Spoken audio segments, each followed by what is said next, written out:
Hopefully this is working.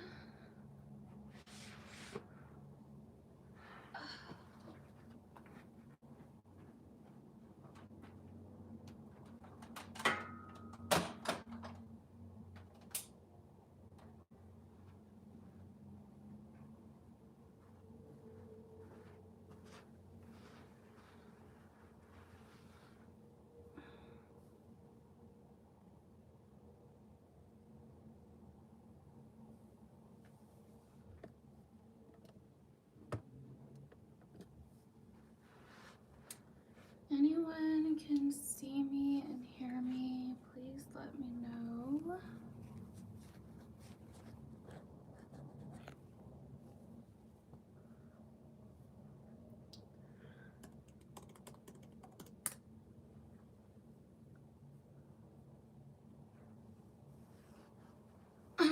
Hello, hey. Hi everyone, I'm glad you guys can see me and hear me and all that great stuff.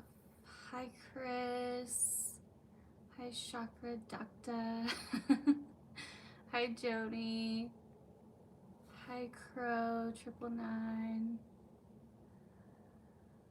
from Canada. Hi Jill. Hello everybody. And happy Pisces new moon. This new moon is gorgeous. I love it. Hello, hi Leah, hi love child. Hello everybody. So welcome to this Pisces new moon. It is on and popping up in this bitch, okay? I mean, not here, just in the universe. So I felt very called to randomly last night.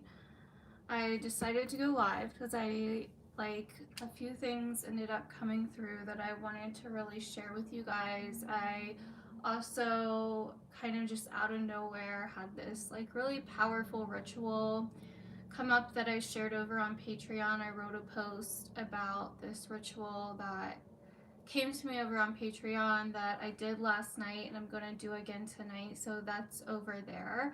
But I also had some other things come through that I really wanted to share with you guys, just because this energy is just so beautiful. I have not been live in a long time, so this is just super interesting to me right now. Actually, last year for the Pisces new moon, I went live. It's so funny how things come back around like that. I've been noticing so much recently. But yeah, so let's talk about this Pisces new moon. Depending on how long this takes and what all we go into, I might go over what it will mean for each sign briefly, what could come up for your sign in general, or some things that you could be dealing with, or something like that for your sign. I don't know why I feel like this is so blurry, at least on my screen it is, so hopefully it's not. That's better, actually. Ooh, 7th house. It's in my boyfriend's 7th house too.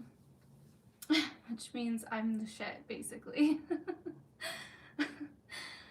7th house is your partner, so if you're Virgo rising, unfortunately, or fortunately, your partner gets all of this good abundant energy, but the Virgo full moon's coming and you'll get that, so don't worry.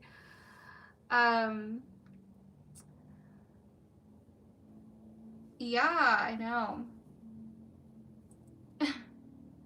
Oh, thank you, Claudia. I don't know if I said that right. I'm so sorry.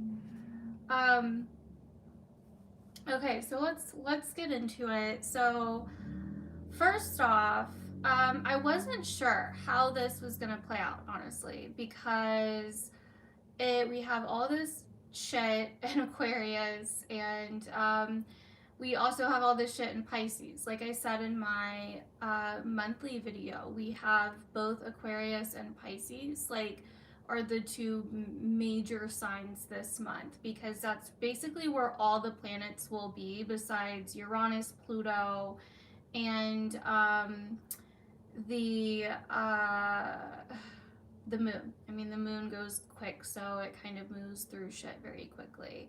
Hi, everybody that's just now coming in. But so basically, I wasn't sure how this was gonna play out, because I was like, well, this energy alone, like the Pisces new moon alone, looks bomb. But we also have this Mercury Saturn conjunction coming exact today.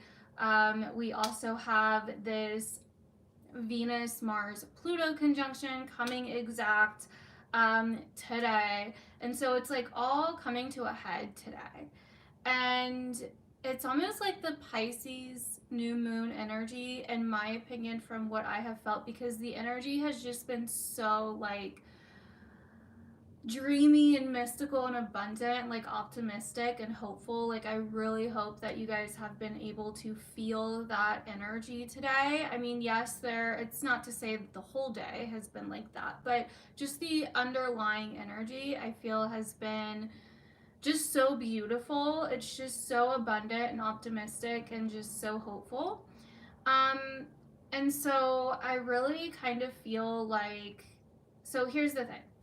I feel like because we have these two very different things going on this month, where we have this dynamic of Pisces on one end doing this beautiful, optimistic, dreamy, hopeful shit, like just like this is literally, like I always say, we're like awakening isn't about like sitting on a mountaintop and singing kumbaya and like, doing yoga poses and shit, like, but it kind of is this month. Like it's that fucking, like it's that beautiful, you know what I mean? It's like kind of cringe. It's so beautiful, but I'm here for it, honestly.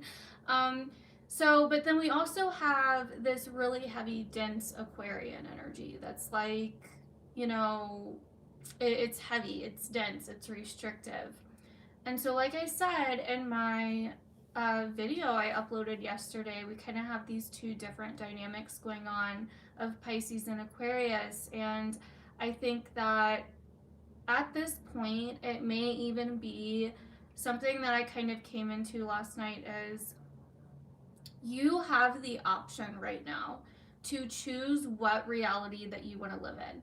Now, that's kind of true anyway, like all the time. Like that's not anything revolutionary here, but like it's so especially true right now, because it's kind of like you can live in this Aquarian harsh, dense, heavy energy of the world and the collective. You can carry all the collective issues, all the collective problems on your shoulders right now if you really fucking want to, right?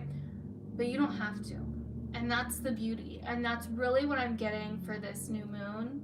And honestly, this new moon is going to be kind of like the ripple effect for this month. And so whatever happens around this new moon for you in your life or in the world in general is going to kind of carry us through this month. And so if you want to fight, if you want to be involved in everybody else's stuff, everybody else's problems, everybody else's shit, you can. Like nothing is stopping you from doing that with this new moon, or with this month even, with all this Aquarian energy, because Venus and Mars are going to move into Aquarius this Sunday. And then it's going to get real. Like that's when it gets real. Like that's when that Aquarian energy will kick in. And like I said in my video yesterday that I posted, if you haven't seen the March astrology video, definitely go watch that, because I talked about the Russia-Ukraine situation and how and what I feel about that. And I feel like there's these two very different realities right now happening. And this is this like split between Pisces and Aquarius that we're getting into this month, where you can listen to the collective outrage. You can listen to the collective roar. You can listen to all these other fucking voices And you can let that completely like just consume you and invade your head, invade your mental space, because with all this Aquarian energy and with the new age, great conjunction happening in the sign of Aquarius, and with it being this air age, right now it's kind of like everything that's been happening is so in the mental space. Now, because the mind is so powerful, and this is like, it's funny because people get like kind of triggered when I say this, but a lot of what's happened over the last 2 years has not been real. And I'm not saying that as some kind of like, conspiracy theory or anything like that. Like, no, that's not where I'm going with this. I'm saying that it's been in the mental space, right? Not everything entirely, so I'm not like taking that to an extreme. I'm saying this kind of loosely actually, but like a lot of what we've experienced is in the mental space because of all this Aquarian energy. And it's been about, and because the mind is so fucking powerful, you guys, like the mind is so fucking powerful. Let's talk about how powerful the mind is. The mind can literally physically create your reality, which is what you see, what you touch, what you come into contact with. That is all your mind. Like, yes, it may look real, but the reason it looks real is because of how you're perceiving it, right? And I have witnessed the power of the mind. This, one of the biggest times that I witnessed the power of the mind is in my addiction when I was younger, in my past life, basically. I remember waking up every fucking morning being so sick. And it just feels like, for whatever reason, this feels perfect to talk about right now because it's Pisces season. And so you do have to be careful, Pisces season, because the energy can get a little too overwhelming or too good. And you're like, yeah, I'm escaping this bitch, like I am going out on the town tonight, you know what I mean? And you start like telling yourself stories that aren't true. And so just be careful with that. But anyway, so in my past life, I used to wake up every morning so goddamn sick. Like I would just be like, it was just like so horrible. And it wasn't even like I woke up and then I thought about drugs and then I got sick. That's not how it was. Like I would get woken up out of my sleep, you guys, at like 4 or 5 a.m. Like I'd just jump awake and I would have extreme anxiety. That's what would wake me up. And it was like my subconscious was waking me up out of my sleep. So it's not like something like I was just sitting there thinking about it and then it manifested. No. And that's why like things manifest from your subconscious, which is why it's really important to do shadow work, or else you get stuck in the same shit all the damn time, or attract the same kind of situations and people. But so anyway, so I'm waking up. God, I finally got it. I kept feeling a hair and I couldn't figure out where it was, because there's just hair everywhere. But so I kept waking up and it was like this anxiety, this dope sickiness was like waking me up every morning. And then eventually, when I made the brutal decision that I was no longer fucking living this way and I was done, like I didn't give a fuck anymore. I was just like, I cannot do this anymore. And I went to a detox, okay, which was hours away. I didn't even know like where the fuck it was because I didn't even pay attention on the way down there because I was just like, I was going to detox. Obviously, I wasn't in a very great, clear state of mind.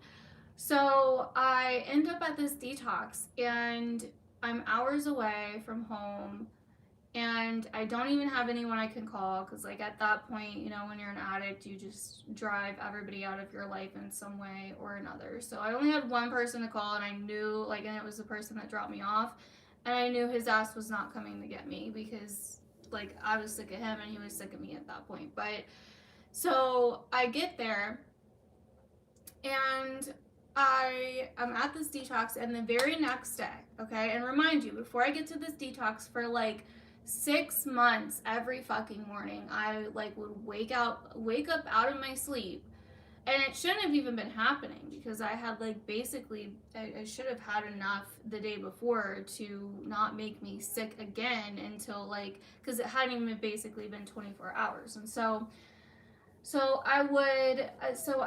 that happened for like 6 months, and then I go to this detox and I wake up, and the next morning when I wake up at this detox, I wake up and I look at the clock and it's fucking 11 a.m. And that was the latest I had ever woken up in 6 months. And I hadn't had anything, like I had not had anything, and I wasn't going to have anything. But I didn't wake up with anxiety for the first fucking time ever in like so long. And I was like, oh my God. And it like really hit me. And then like the next day, I woke up at like noon. And I was like, what is happening? And I hadn't had anything in 48 hours at that point. Right? And before, when I was home, I was waking up before even 24 hours, before I'd even go 24 hours without. And it was just like, what is going on? And so when I was at that detox, it really fucking hit me how powerful the mind is. Because it was like, even my subconscious knew, because of my repeated behavior, because that's what your subconscious is a part of. It takes in your repeated behavior. So even my subconscious knew that I was going to, basically my subconscious knew what I was doing, and it was waking me fucking up every morning, but it was my mind.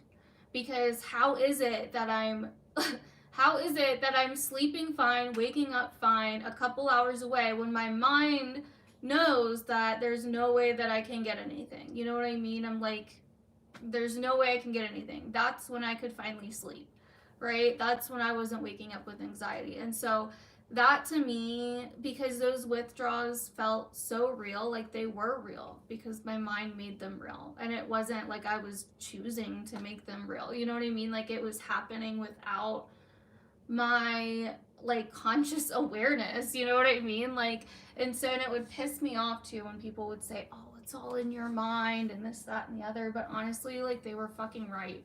But at the same time, I needed to experience that.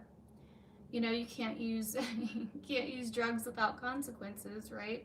And I'm glad that I did experience that, and that whole experience showed me just how fucking powerful the mind is. I mean, that like blew me the fuck away. I was like, oh my God, I feel fucking fine. Like I feel fucking fine, and I'm 2 hours like away, and I'm sleeping, and I don't have anxiety. It's been happening every fucking morning for months. Like I don't understand, like I would wake up 4 a.m. pacing and like shaking and feeling like I'm gonna jump out of my skin, feeling like I'm gonna throw up, like my skin's just crawling, and I'm like, oh my God, I just have this like pit of doom in my stomach, or like this knot in my stomach that just feels like chaos. And I'm just like, holy shit. And I'm like willing to walk like where the fuck ever at like 4:30, 5 a.m. in the morning. Like it was just insane. And so and then I get 2 hours away and I'm fine.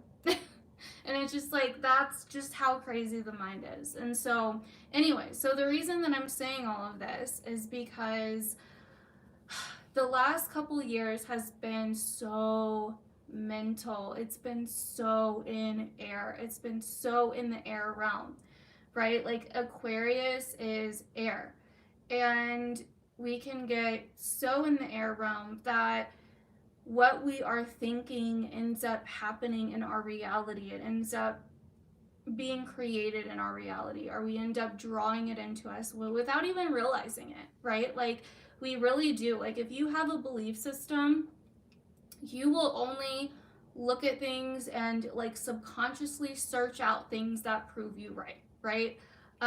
Anything that doesn't, you don't want to hear it, right? Like, cause I'm not gonna go listening to like podcasts that are disproving astrology and shit, right? Like, why would I do that, right? But it's also because I have faith in it. Like, it's more than just a belief for me. Like, I've seen it just completely happen, like completely be accurate over and over and over every fucking day, right? And it still like shocks the shit out of me. But So that's what I mean by the last couple years are in the air realm. Like, not to say that it all is, but a lot of it is. And it's been very informational. It's been more about your mind and how, like controlling the mind and controlling the way that you perceive things and how you think about things. And that's really what it's about. And I feel like if there would be a war, it would be like that. It would be somewhere in the air realm. Now, what does air rule? It rules the mind, communication, the mental realm, which also rules, um, you know, basically our social connections. It rules the internet. It rules anything that we use to communicate with. Like the internet and technology is very air. It's very air. And that's why Aquarius, we see a lot of those themes coming up with Saturn in Aquarius and all these themes in Aquarius because it's airy, right? And what's really interesting is so my great grandmother was from Native American um, heritage, and I have been like deeply searching to get in touch with my Native American roots. My great grandmother is no longer alive, so it's been very difficult. But I found like a couple people here and there that teach Native American traditions and culture and all of that. And one of them uh, talked about the medicine wheel. And the reason that I'm bringing this up is because this medicine wheel was like life fucking changing for me. Like this medicine wheel was like, that is everything that I've already been fucking, like that I already knew, right? But I couldn't place it. I didn't know how I knew it or where it came from, but it was just like, holy shit. So,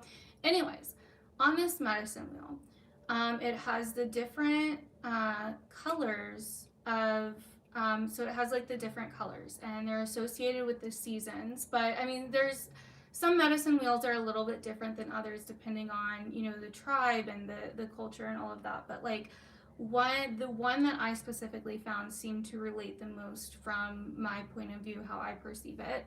And so this medicine wheel was like the colors of the seasons, but also the colors of people, right? And I thought that was really interesting. So on the winter, which is where Aquarius is, right? Winter, on this medicine wheel, it was basically winter. The color was white, and winter and this section ruled the mental realm. And that made a lot of fucking sense to me because Aquarius is in the winter. It's a fixed air sign and it's very mental. And the reason I'm bringing this up is because me and my boyfriend were having a conversation about this. And there was also the colors red, yellow, and black. And black was fall. Which one was summer? I want to say red was summer or spring. Yellow was summer. I want to say that's how it was. I could be getting the red and yellow mixed up, summer and spring mixed up. But we were having this conversation, and I was talking about how, with, how people got smarter. I forget what we were talking about. I think we were talking about, like how they used to live in the old days or something like that. And I was like, yeah, well, eventually we were talking about how to do something that you had to do in the old days that was like a lot harder than it is now. And I was like, yeah, well, we upgraded or people got smarter. Oh, I think we were talking about growing food or something. And he looked at me and he was like, yeah, smarter. But how smart really is it? And kind of like looked down at like the stove, and I was like, actually, yeah, like that makes like a lot of sense because like we've gotten smarter, all right, but how smart really fucking are we? You know what I mean? Like, to where, okay, so, oh, that's what we were talking about, how people used to hunt and how now you don't have to hunt. Like, you can just get the food and it's right there, or whatever. You just cook the food and make it. Um, and he was, when we were talking about, okay, so how much smarter really is that? Because, and not just that, but like a lot of things, you know what I mean? Because it's made a lot of us lazy. It's made a lot of us not really connect anymore, and that's very Aquarian as well, as like connected but disconnected. And by the way, I'm talking about Aquarius on like a collective general scale, like a higher scale, not like Aquarius people, you know, like I have my moon and Saturn in Aquarius, so I have Aquarius in me too. But just like how it affects a collective, like the society, right? Like humans. And so it's like, yeah, like how much smarter really is it?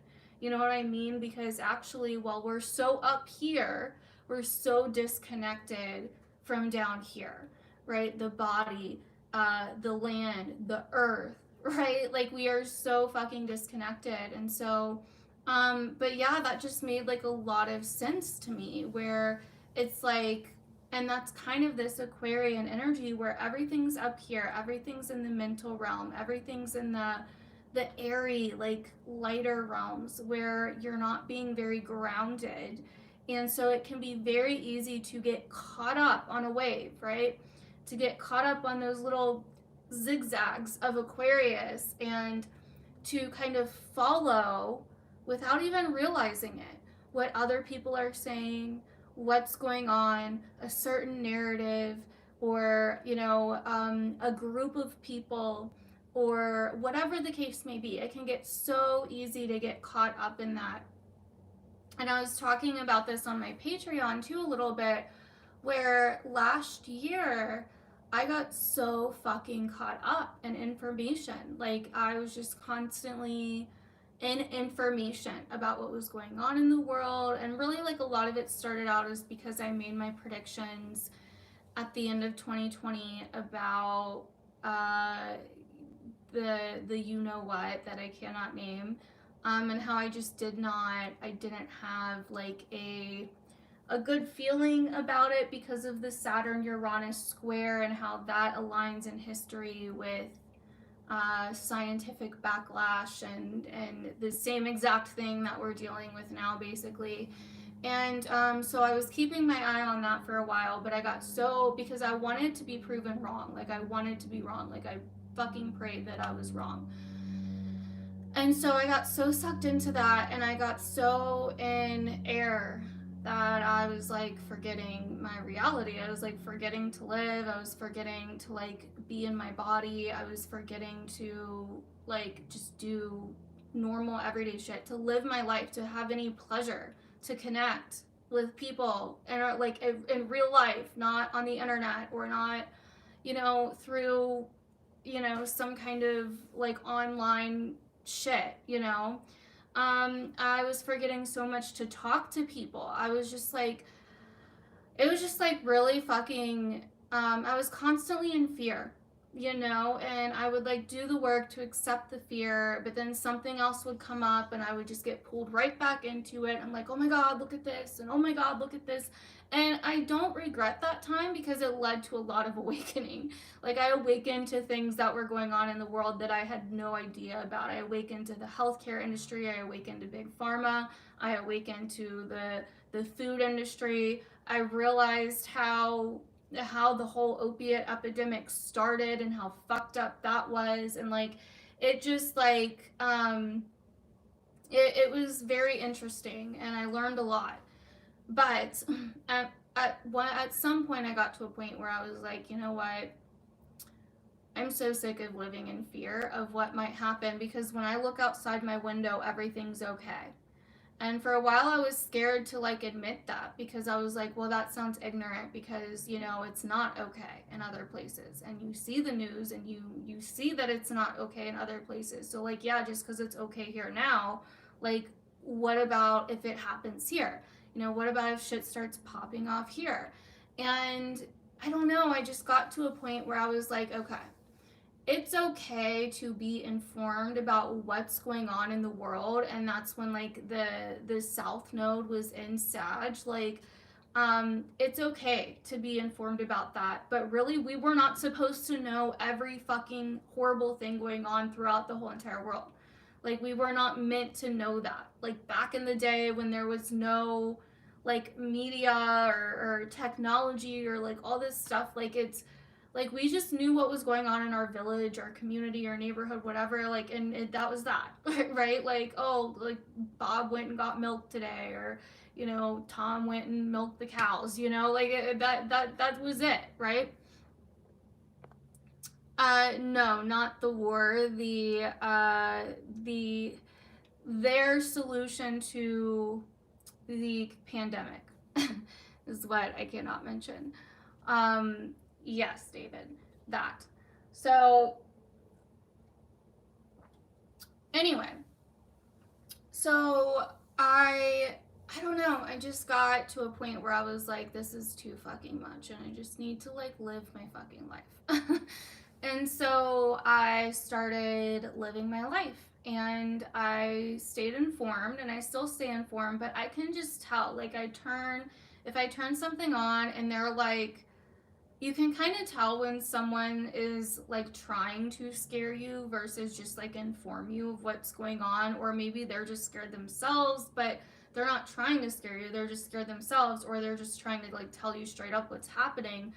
Whereas other people that are like, oh my god, okay, so this is this and this is that and this is what we need to worry about, but when you really get down to the point, none of that's happening right now, right? It's just like when you get down to the point, you simplify it, it's like, oh, well, this is just like there's a lot, like, for example, with this whole situation right now with Russia and Ukraine, right? There's all of these fucking media outlets, news articles, outlets, like all this shit, and it's like, oh my god, you know, World War III, and oh my god, they're threatening atomic bombs and nukes, and it's gonna be nuclear, and like all this other shit, and like all this bomb talk, right, which is Pluto, right? And we do have Mars and Venus on Pluto, but Venus is there, you guys, and I keep saying this because Venus is bringing more of a benefic energy to it. We have benefic energy in Pisces, and that's why I'm saying there's like, it's like a split. There's two different realities or sides or energies that you can exist in right now, or that you can choose to live in right now. And I think this Pisces energy is allowing us to transcend the chaos of the last 2 years if we really want to. And so, and you can still care about what's going on in the world, but not have it taking up your whole entire life, right? Because unless you can do something about it, sitting there and freaking the fuck out about it isn't doing anything or helping anyone, right? Yeah, it may make you look like, you know, you care, or like you're a good person or whatever, but like at the end of the day, it's not good for you and it's not helping anybody. And so you can still care while continuing to live your life, you know what I mean? And doing what's best for you, right? Because like doing things that are not good for you, like worrying, living in fear, freaking out, constantly reading the news, constantly looking at the next thing, is not helping anyone anyway. You know what I mean? And so that's really what I want to say. To be careful with all of this air energy, because when Venus and Mars move in this weekend, it's going to get even more dense. It's going to get even more airy. It's going to get even more out there. It's going to get a little bit weird. And so, but I also could see Venus really cleaning up kind of a lot of the stuff that we've been dealing with like the last 2 years. So, and that's another way I could see this going. Like, I actually could see this going really positively for the collective, but there's also a side where this, you know, I don't know. You just never know with Aquarius, right? Especially after the last 2 years, the shit that's happened. I'm like, I don't want to say for sure, but so yeah. And then another thing I wanted to say really quick is that the Mars cycle is ending.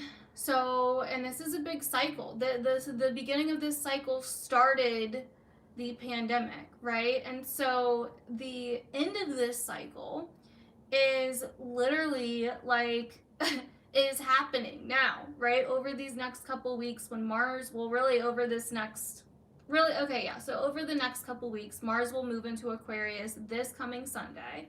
Okay, but I would still even give it like a month after that. Like its whole trip through Aquarius is going to be wrapping up this pandemic in a lot of ways. Not to say it's completely over, but I think a lot will be revealed over these next several weeks with Mars going through Aquarius, and I think that there will be a sense of wrapping up.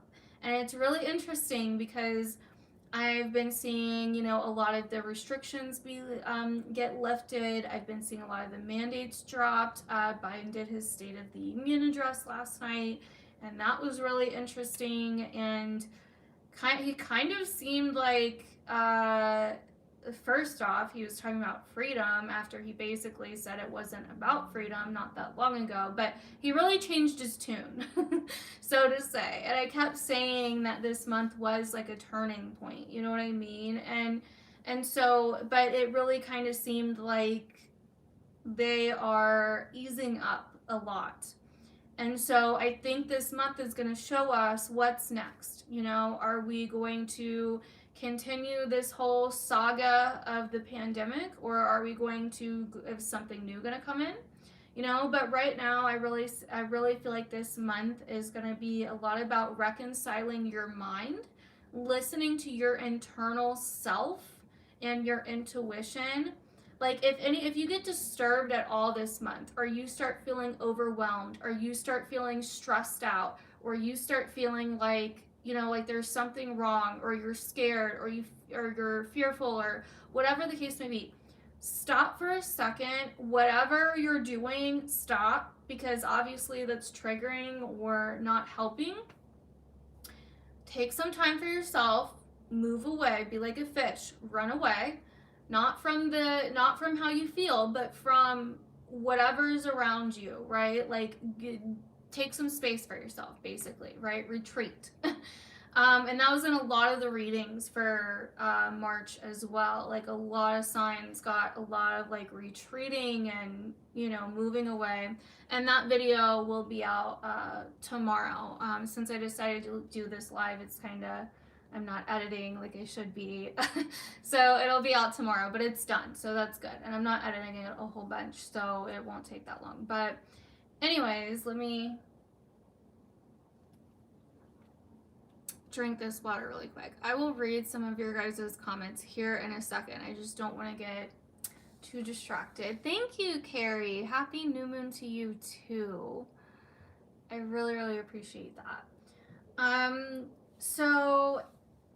So basically Mars is finishing this 2-year cycle, and it's so interesting because I uploaded that video last night about March and the astrology of March, and then my boyfriend told me that Biden was holding a State of the Union address, and I was like, what? And I was like, oh my god, we have to watch it. So we were watching it, and I was like, oh my god, this is everything I was just saying in my March video that I just filmed the other day. So it was just funny. Like I was just like, damn, this is really going with this Mars, this 2 years Mars cycle ending, like this pandemic cycle ending, and like us moving on or figuring out what's next, because I just think it's really interesting. You haven't heard shit about like the pandemic now. All of a sudden it's just like completely like gone. Like it just disappeared out of nowhere, or at least you don't hear about it, So anyway, so I wanted to talk about that. I wanted to talk about this kind of like split between these two very different energies that we're dealing with this month. It could be the Jupiterian energy clouding my judgment a little bit, but I kind of have a good vibe about this month. And I don't know.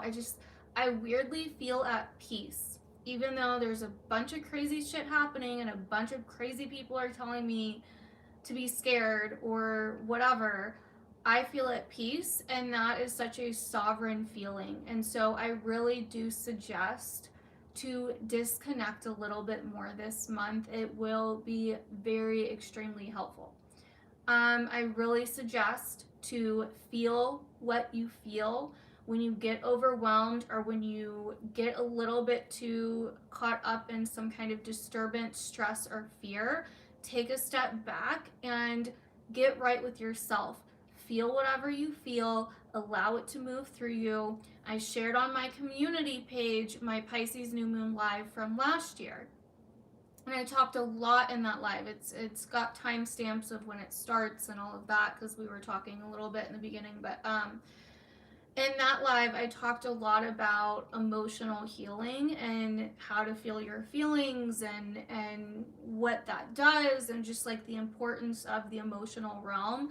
Still stand by that. I still tell people that. I still completely, I do that myself. I have a whole blog on how to heal with your emotions, how to heal emotionally, like how to use your emotions to heal yourself. It's fucking powerful. Emotions are energy, which needs to be moved through the body. They need to move. When you push them down, when you avoid them, they get stuck and they get trapped in your body, and that leads to illness and tons of other issues. So you don't want to do that. So Pisces season is about feeling the feels. And so, but anyway, so I want to talk about this new moon. Now that we've kind of talked about the dynamic between Pisces and Aquarius, took me a lot longer than I thought. So sorry. Hopefully you guys got something out of that though, and I wasn't just ranting or rambling, because I kind of feel like I just was. I don't know. I was just kind of, I didn't plan too much for this live. I just got on here and said what I just trusted that I would say whatever I needed to say.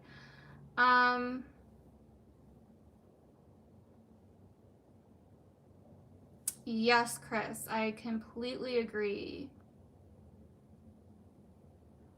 Oh, thank you, Rain. Tell your grandma I said happy birthday. She's going to have a very interesting year this year with her solar return being on the Pisces new moon. I like that. That, especially because the Pisces new moon is conjunct Jupiter. I haven't even talked about the Pisces new moon yet, duh. But the Pisces new moon is conjunct Jupiter, you guys, which is why this is like fucking like universal orgasmic blissful energy. Like, and you can use this in so many powerful ways, and that's what we're going to talk about now. So if you are manifesting, which I really, really suggest you do, my big three, I'm a Leo rising, I'm a Libra sun, and I'm an Aquarius moon.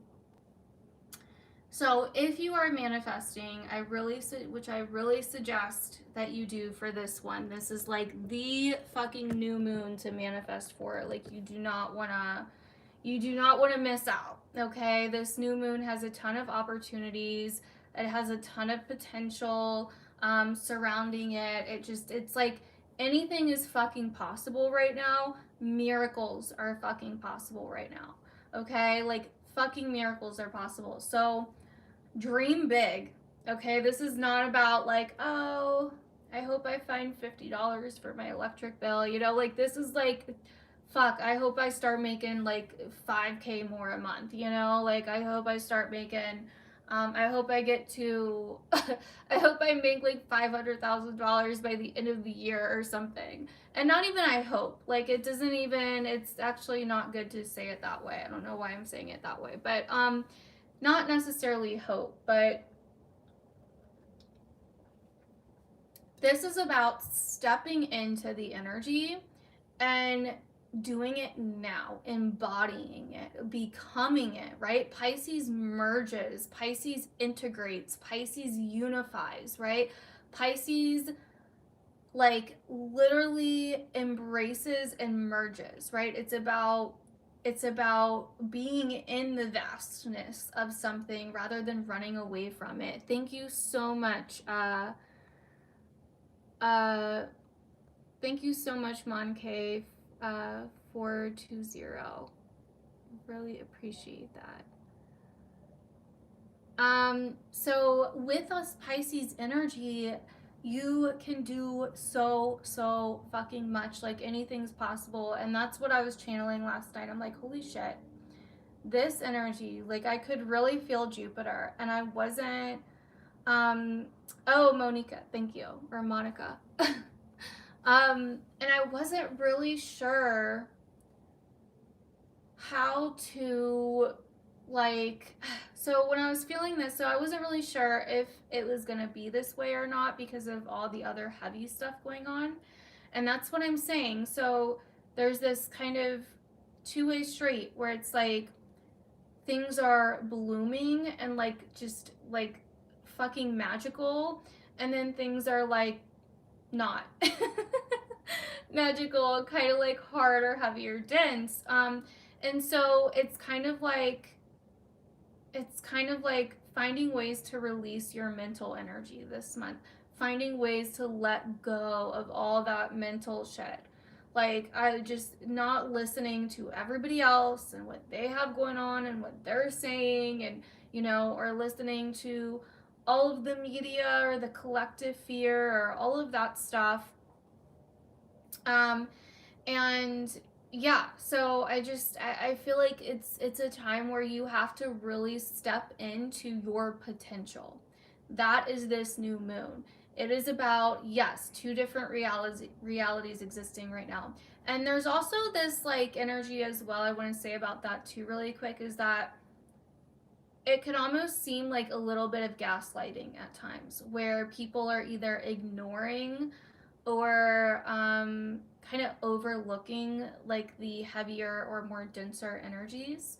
And other people are too involved in like the heavier, denser energies, and kind of not like releasing, or not like retreating, or not going into themselves, not dealing with it. So it's almost like this, it's almost like the world could kind of split in a lot of different ways, where you have the choice to go down this like beautiful, mesmerizing, mystical, magical like path where you are the fucking creator. You know what I mean? And like that's what like the ritual that I kind of came up with, or that kind of came to me last night, was about the void. And I really do see Pisces as kind of like integrating within that void. And so um I just feel like you can either step into that magic, you can step into that mystical, like just beautiful energy, that blissful, universal, orgasmic energy, or you can get caught up in what everybody else is doing. You can get caught up in, you know, like, because here's the thing, you can combine both of these energies in a really beautiful way. And this is how you can manifest for this new moon, okay? You can hold a vision and feel the vision and embrace and embody that vision. But the vision has to be not just good for you, it has to add something back to the world. It has to bring, like I said, bigger. Think bigger. Like go big or go home kind of thing. And so that's what we're basically doing here. That is how you can work with this energy, because Aquarius deals with the collective, and Aquarius deals with the higher, you know, the higher purpose of things. That's why Aquarius can rule like groups and stuff, because it's like groups of like-minded people get together and they have this greater vision, right? And Pisces is also this greater vision, and it's realizing that we're all connected, right? Like we are all fucking the same, that there is no separation. That's why Pisces is kind of like the transcendence of the illusion of boundaries.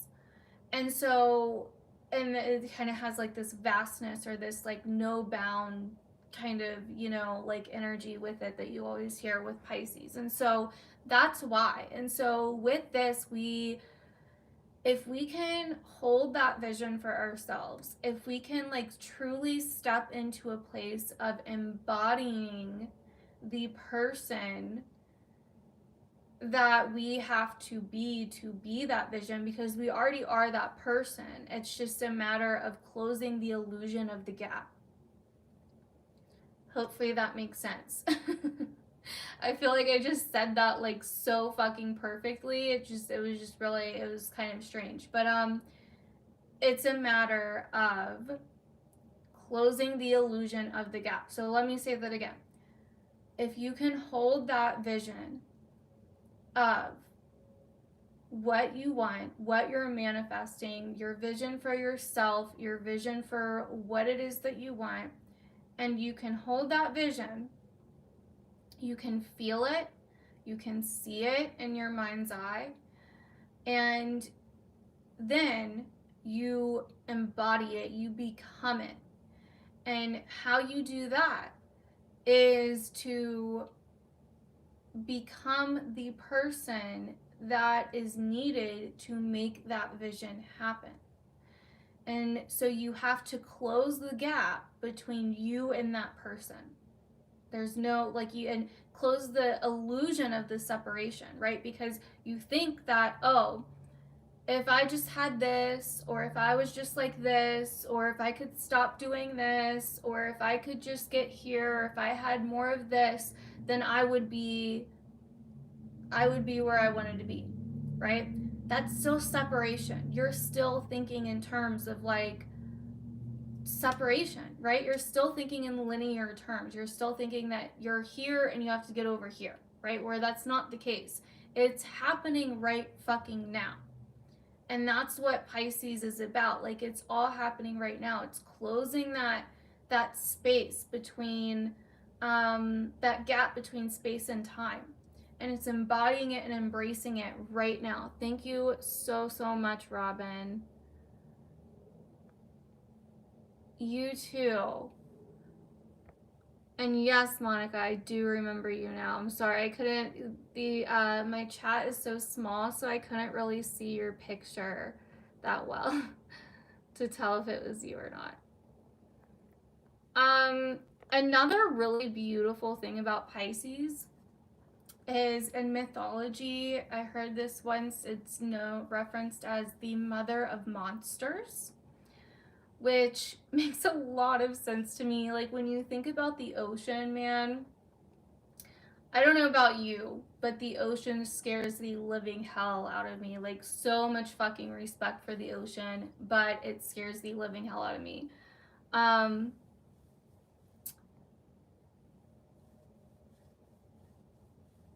It's a new beginning. It's a void where anything can be planted. It's not about good or bad. Like I've been saying this whole life, you have the choice. You have the opportunity to step into your power and to make it what you want. Are you going to do it? That's up to you. How you do it is you decide. And if you go like, I don't know, like maybe like 5 minutes back, I was talking about how to manifest and all of that for this new moon. And I actually did a little bit more of a detailed ritual. I do, like with my rituals, I leave a lot open because I want you to improvise. I want you to pick what's best for you and not just do what because if you're just like following directions, you're not really in it, right? You're just like, oh, step 1, step 2, step 3, you know, like you're not really like in it. So, yes, so hold the vibration that you want, become the vibration that you want, right? Like, become it, be it, right? Like, that is how you do it. You have to, if you feel it within you, you can make it happen. You can make anything happen. And this month is so fucking powerful for that. Like, this month holds so much potential and so much opportunity. This new moon holds so much potential and so much opportunity. You can heal, you can transcend. If you're still holding on to stuff though, if there's still baggage from the past that is keeping you back, or that you know is holding you back, or that you know is like, is the reason that's in your way, you have to deal with that first though.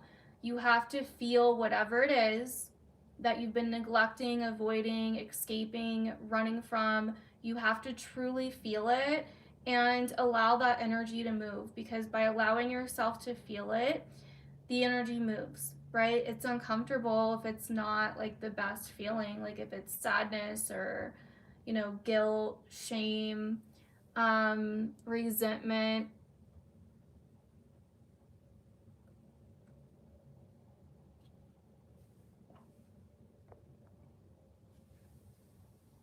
Yes.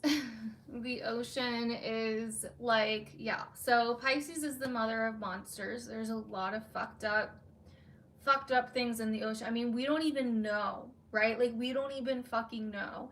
And that's Pisces. It's mystery, right? It does have like somewhat of a dark side.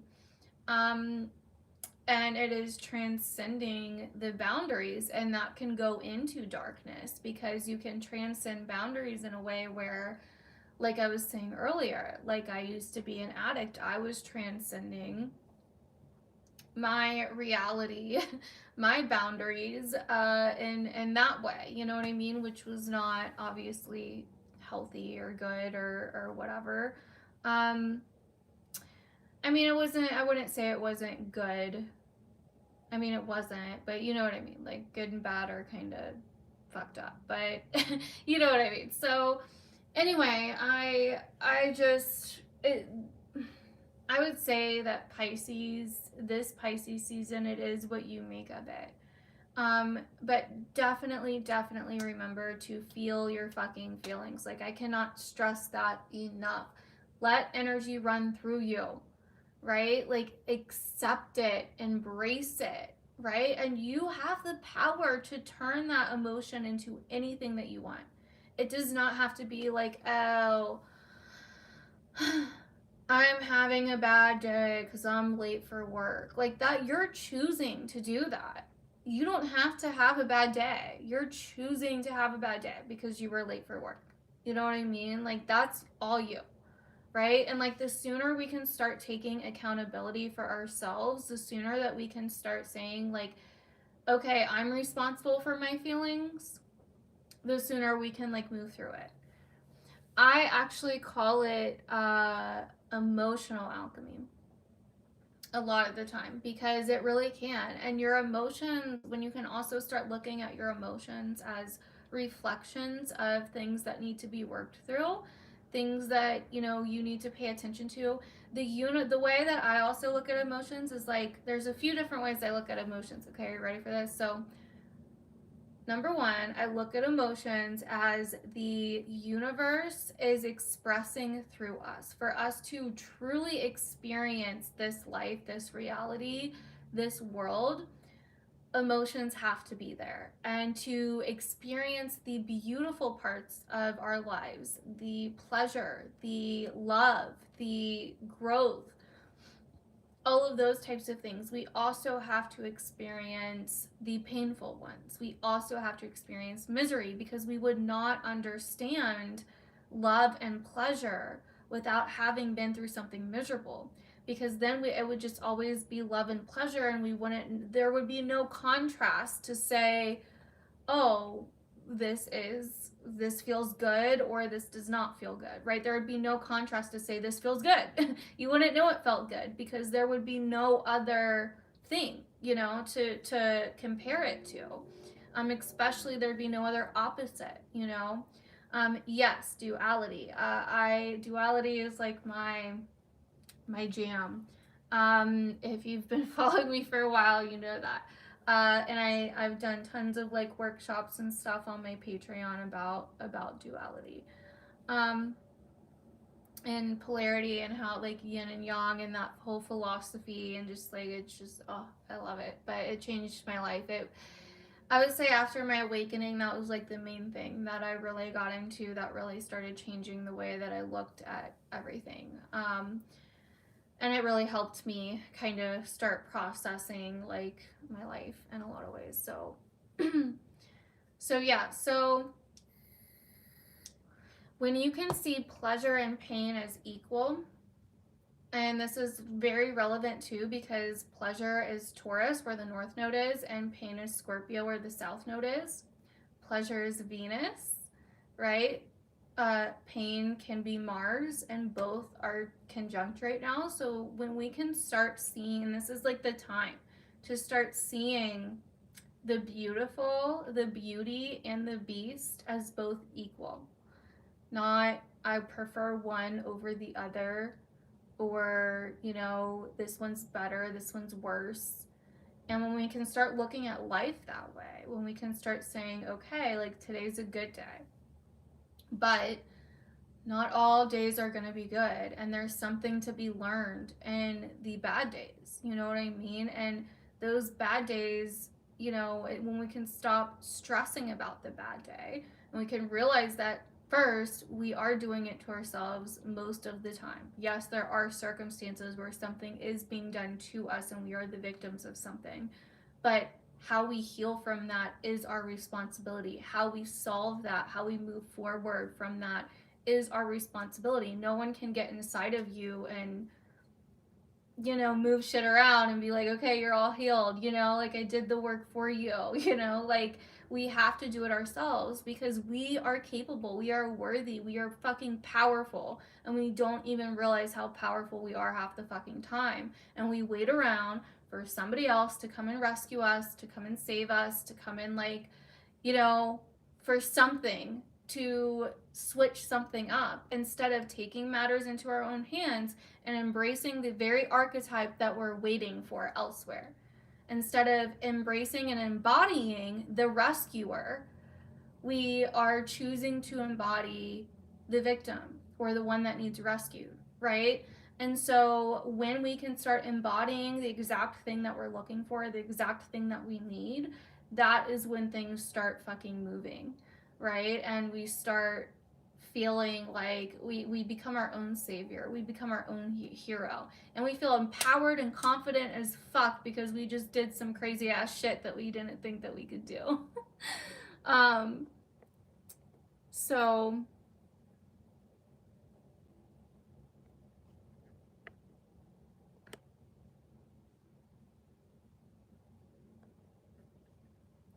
I honestly, Sammy, feel like this month is, I don't know, I don't have a super negative feeling about it. I feel like if we can embrace a lot of these things that I'm talking about, if we can embrace embodiment, which was really coming up for me majorly for this Leo full moon, but it's still very, very relevant right now. If we can accept all sides of ourselves, if we can really accept our emotions and not allow them to overwhelm us, not allow them to, or, you know, sometimes we do have to allow them to overwhelm us. So I won't say it like that because sometimes they need to be overwhelming for us to, because if you think about it, how is something ever going to change without friction? And so those deeper uncomfortable emotions or those deeper uncomfortable circumstances are there to cause a change that wouldn't have otherwise happened, right? You don't, you know, you don't grow or change if everything's comfortable and good. You know what I mean? Like, you grow and change, and new things come in when you bring some friction into your life, or when something external to you brings some friction into your life, or when you have an uncomfortable feeling, right? That you have to move through. And by being what you need in those moments where things are difficult, you finally move through that energy. You know, you're able to embrace it, you're able to accept it, you're able to sit with it. So important to sit with your feelings this month. Yes, like Robin said, my pain is now my strength. And that's something that I also say a lot too, because it truly is. You know, I have my Mars, Mercury, and Pluto all in Scorpio, and so I'm very big about alchemizing the way the situations and experiences that I go through. If I'm having trouble or I'm stuck on something that makes me feel powerless, I find a way to turn it into my power, right? I find a way to alchemize it in some way. And I really feel like when you do that, you actually become empowered, and you go from being powerless and feeling vulnerable and feeling weak and feeling crushed and feeling like, oh my God, I don't know if I'm gonna make it out of this, to feeling totally empowered and just totally confident in yourself. And that shift is something that I absolutely live for. So anyways, it's something I'm very passionate about. So all right, other than that, let's very quickly go through each sign. Thanks all of you guys for hanging out with me for this long. You guys rock. I really, really appreciate it. No, my Lilith is in Capricorn on my North Node, and I also have Kali there, the Hindu goddess that correlates with Kundalini. And I'm actually getting into some, I've had a lot of Kundalini events, which has been fucking amazing, and it's something I've been incorporating into my day-to-day and something I've been really looking into and researching, and I'm trying to find a mentor at the moment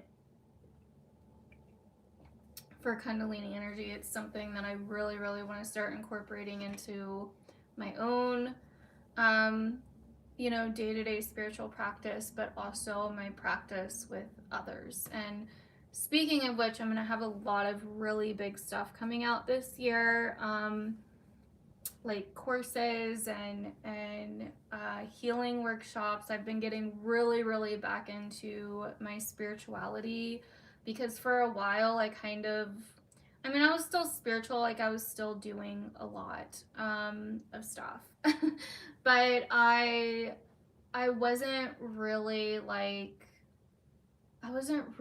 growing in my spiritual path. I was just doing everything that I already knew, if that makes sense. Like I needed new stuff. And I was mainly into astrology. Like astrology basically became like my thing that I did most. And so I kind of focused a lot more on astrology, and that's why you guys have seen like a lot more astrology based videos. Haven't done pick a cards in a while, and things like that. So, but I'm going to be doing a lot more cool spiritual stuff this year, so prepare for that, because it's still a very big passion of mine, and it's literally my life. Like there's no other way that I can live other than spiritually. Like, and I know that because I was out there dying before I found spirituality. Like, so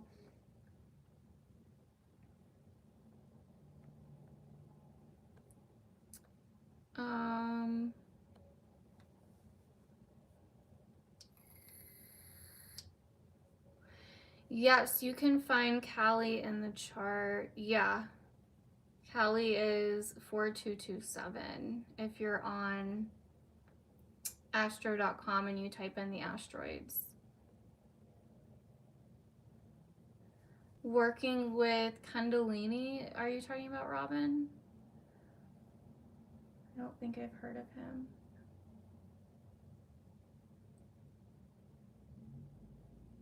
Yeah, spirituality literally changed my life. I mean, my introduction, like my spiritual awakening, involved me literally dying, literally dying in ICU and coming back, and so that was my initial spiritual awakening, and it was a lot.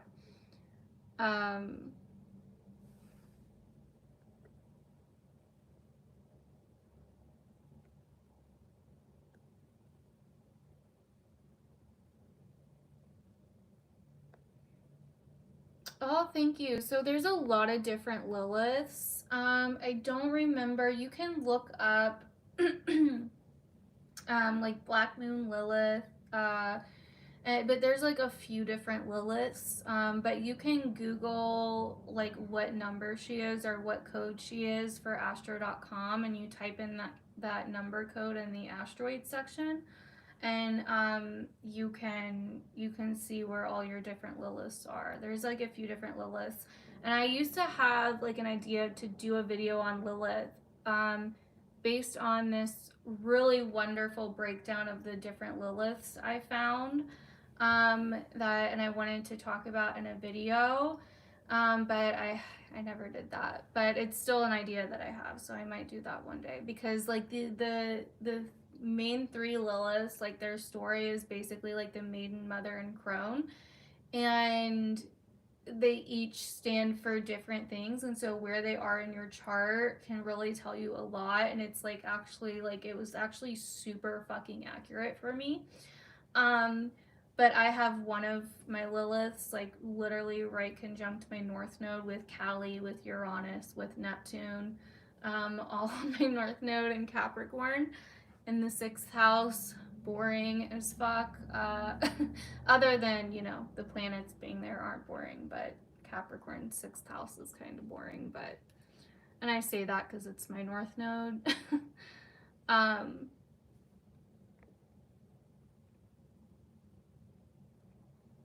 Thank you, Joni. I know, I am too. It's definitely been an interest for a while now. And I actually talked a lot about my awakenings and all my different awakenings. Well, not all of them, but a lot of them, because I've had like a ton of different awakenings. But I've talked about all of like most of my really powerful ones. There was a few I actually realized after that I like left out by accident. Over on my Patreon, I think for the top couple memberships, I did a live and I just went over like really like personal in-depth awakening experiences and how it happened and all of that. And that was like a really cool live to do. But anyway, so all right, so let's go over what this Pisces new moon is going to bring for each of the signs, and then we will get off here. And I really suggest that you guys do a ritual tonight.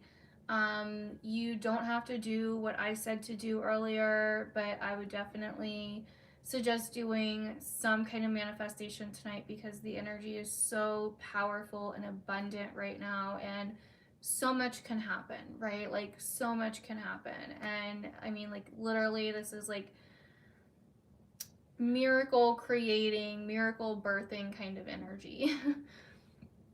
And so if you can take advantage of it, I would definitely would. I also have there's a couple other rituals I've done. I mean, I do them over on Patreon all the time.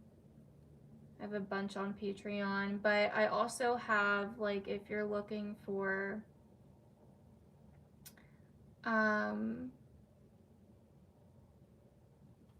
have two that I did on YouTube. One of them did really well. It was one that I did for a Leo full moon a few years back. And I mean, if you type in Tawny Michelle ritual, it should come up, but it was like a goddess ritual, and that was really cool. You could do that for this new moon, and I went over like, everything that you can do. It was like a jar spell that involved sex basically, and that's like one of my favorite rituals, and that video came out really good and did really well. I was like really surprised. And then I did another ritual. I think that was more for, I forget. I want to say that was more for money. I don't remember. I could be wrong though. But I have a couple rituals on my channel for free, and I have a bunch over on Patreon. And I wrote a post specifically for this particular one on Patreon. I do a bunch of other stuff on Patreon, and you can get the rituals and the weekly astro lives on my Patreon for just $5 a month. Like, it's super cheap. because I'm a super cheap person, like a huge bargain shopper. My Venus is in Virgo, so I'm like super frugal and shit. But I may not look like it, but I have a Leo rising, so I pull off affordable things. It's like a little talent, I guess I have. Okay, so let's get to the signs. Yes, that spell jar is legit as fuck. I freaking love that spell jar ritual. The goddess ritual. That felt so good to stretch out my legs. Sorry. Like over here, like, oh my god, that felt good. Okay, so the Pisces new moon. Okay, so we're gonna start with Pisces since it's their new moon. I may start going live a little often. I kind of miss this. This is cool. I love being able to like talk to you guys. Thank you, Jackie. People ask me this all the time, and I'm always like, I wear like a few different colors, and I usually like mix them together, so it's never just like one color. But I do think tonight I just made it easy because I went for more of like a natural look. So I did, it's like an e.l.f. matte liquid lipstick in the shade Praline, Praline. And then I put a little bit of concealer in the middle and then like blend it out to lighten it up a little bit.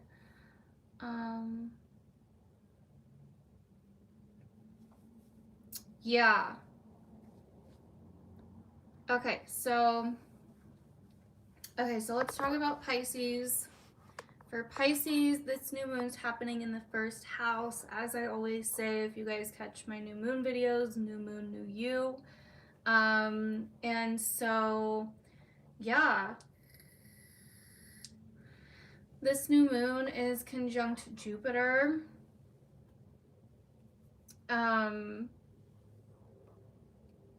And it is super benevolent and super beneficial. I would definitely be manifesting some massive new beginnings at this time for you in your life. You could feel a lot more optimistic, a lot more hopeful. You could feel like just a lot of abundant energy coming in.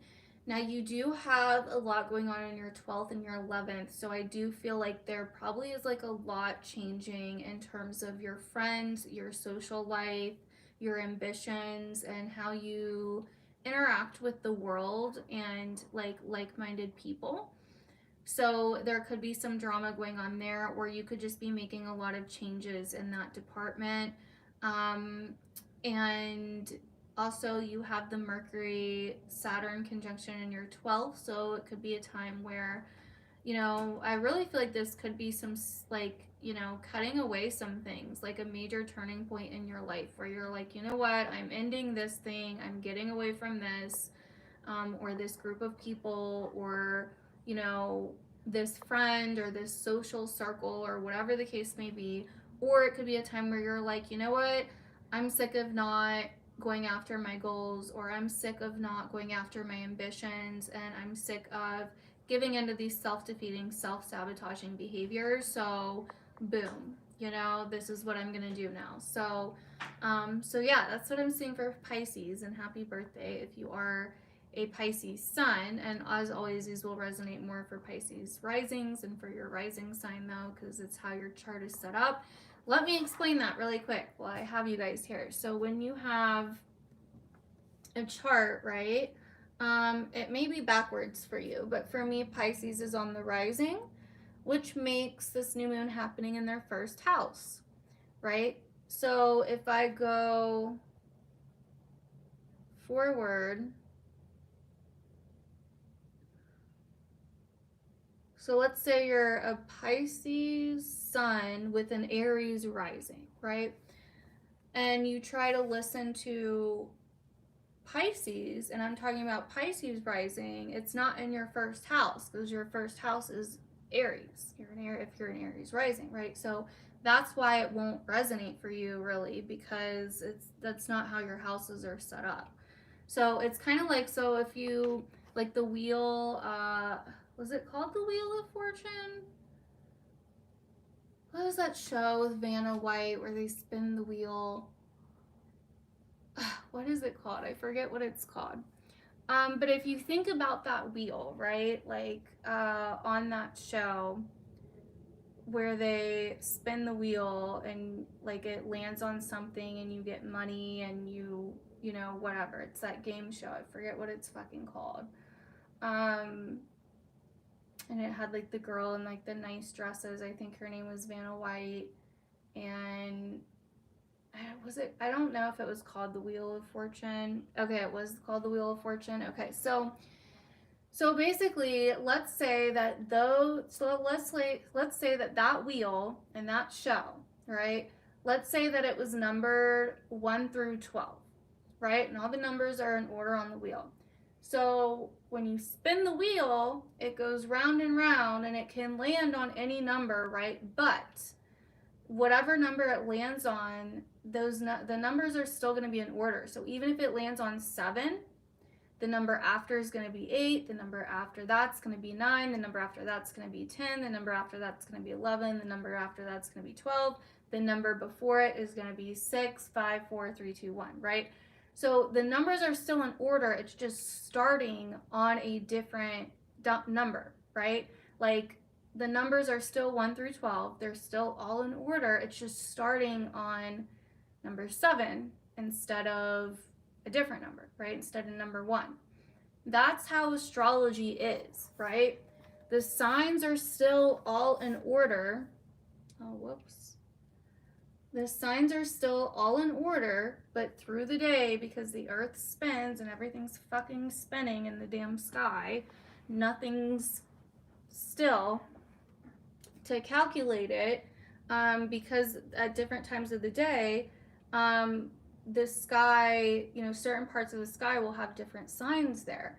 And so that's the same thing for astrology. So you can spin the wheel and it's still all going to be in order, but it may start at Scorpio instead of Aries, or it may start at Aquarius. And so Pisces will still come after Aquarius, you know, Capricorn will still come before Aquarius, but it's just starting at Aquarius. So that's why, that's like the easiest way that I like to explain it. So when you are listening to your horoscope, your rising sign is going to resonate because your rising sign is where your chart starts. Like that's where it stopped. That's where the wheel stopped basically when you were born. And so if you are a Pisces rising, Aries is going to be the next house, right? Like your first house is going to be Pisces, Aries is going to be your second house, and Taurus your third house, and Gemini your fourth house, and so on. And so, yeah, and so, but if you're a Pisces sun and you're a, you know, Taurus rising, then Pisces is not your first house. Taurus is your first house, you know, and Taurus is, or Pisces, your sun would be in the 11th house.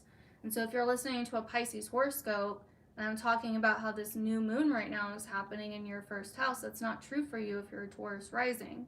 And so that's why I always say basically to watch your rising sign, because that has your chart set up where everything is in your chart, if that makes sense. So anyway, so hopefully that makes sense.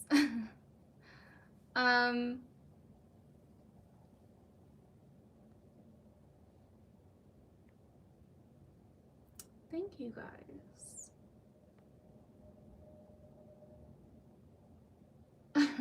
Thank you, Citizen Vixen. I know I've gone through such a transformational journey with my hair lately. It's been amazing. I used to be very ashamed of my natural hair because my father was Cuban, and I used to like really, you know, the cool thing, the popular thing, the beautiful thing with beauty standards was to have basically like straight hair. And so I would straighten the fuck out of my hair because usually it's a lot more curlier than this. I mean, you can kind of see under here where it's more curly than it is, you know, up here, and it's been slept on for a few days now, so it's kind of starting to come. It's not as wavy or curly now, but so you're welcome. I will say that I kind of do have a little bit of a talent of explaining things in an easy way. So yeah. And if you ever want to learn astrology, I have a course where you learn your own chart and astrology in a very easy and simple and relatable way.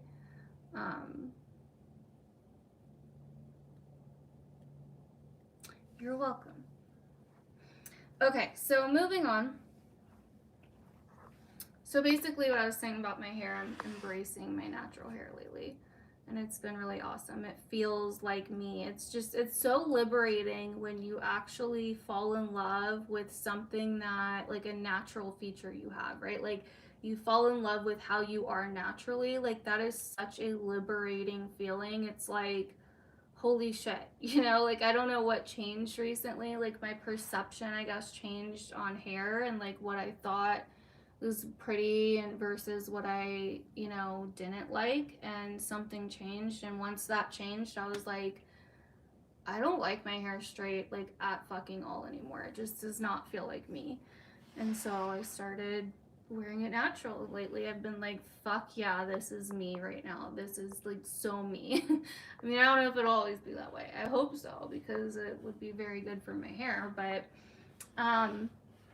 and it's funny because I looked back, like I have all these Snapchat memories of where I wear my hair natural in March every year, and I never knew that. I never caught on to that pattern. So something about Pisces season like makes me want to wear my hair natural. And it may be because my Venus and Jupiter are in Virgo, and so when things move into Pisces, it's opposite my Venus and Jupiter. So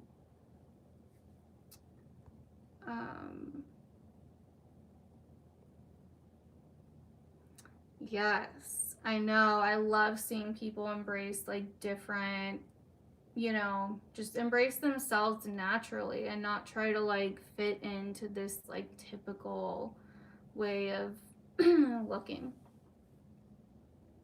Thank you, Robin.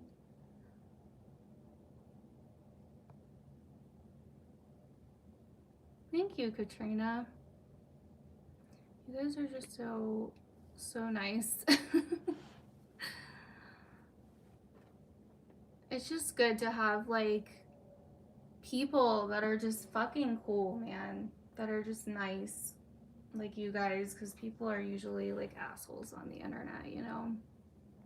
But YouTube's always kind of been that way for me, where I've always kind of, for whatever reason, had like a really good group of people that watch my videos.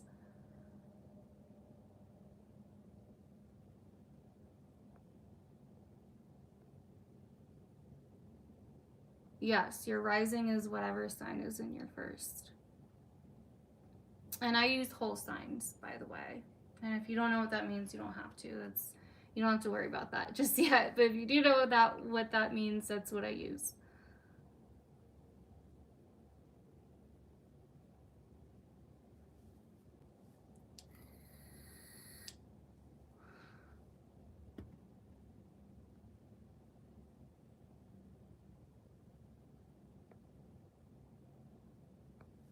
Okay. Alrighty, let's move on. So Aries. So if you're an Aries rising, this new moon is happening in your 12th house.